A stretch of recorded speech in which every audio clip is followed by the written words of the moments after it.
एक बार एक किसान लकड़ियां लाने के लिए जंगल गया और वो लकड़ियां लेकर अपने घर वापस आ ही रहा था कि उसकी नज़र जमीन पर गिरे हुए घोंसले पर पड़ी जिसमें बाज का अंडा था। किसान उस अंडे को देखकर घबरा गया और फिर उसने अपनी नज़र इधर उधर देखा कि आसपास कोई बाज तो नहीं था जो अंडे का ख्याल रखता है। किसान ने सोचा अगर मैं इसे यहीं छोड़ दूंगा तो बाज के बच्चे की जान चली जाएगी। किसान ने उस अंडे को उठाया और अपने घर लेकर चला आया। फिर उसने उस अंडे को मुर्गियों के अंडे के साथ रख दिया। कुछ दिनों के बाद अंडा फूटा और बाज के बच्चे का जन्म हुआ। मुर्गियों ने उस बच्चे का देखभाल बिल्कुल अपने बच्चों की तरह किया। समय के साथ वो बाज का बच्चा बड़ा हो गया और वो भी मुर्गियों के बच्चे के साथ खेलता खाता पीता। उसने अपनी पूरी जिंदगी बिना किसी कष्ट के उस छोटे से खेत में बिता दी। उसने कभी आसमान की ओर नहीं देखा। बाज का बच्चा भी वही घिसी पिटी जिंदगी जीता रहा हो। मुर्गियां जी रही थी क्योंकि वो बस वही कर रहा था जो बाकी के मुर्गे कर रहे थे, वही नॉर्मल की जिंदगी जीना, भीड़ में भटकते रहना, एक छोटे इनके पर गुजारा करना। उसने कभी अपनी असली क्षमता पहचान ही नहीं।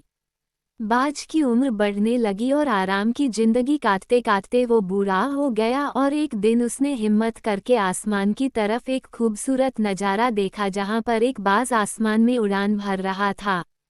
ये देखकर इस बूढ़े बाज ने अपने मन में ही सोचा काश मेरा भी जन्म एक बाज में होता तो मेरी भी जिंदगी कुछ और होती।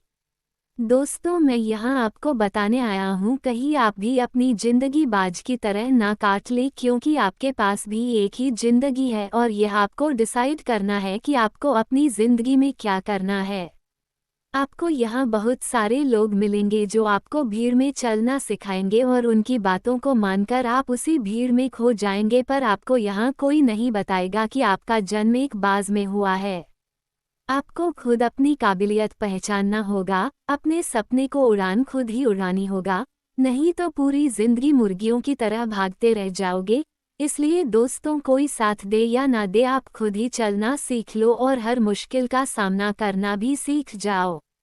अगर दुनिया से जाना ही है एक दिन तो कुछ बड़ा करके जाना है, क्योंकि दोस्त अगर शेर की तरह जीना चाहते हो ना तो चूहा की तरह डर के जीना बंद कर दो। उन चूहों की तरह बिल में छुपकर बैठे मत रहो, बल्कि अपने अंदर की ताकत को पहचानो और उस ताकत को अपने सपने को पूरा करने में लगा दो।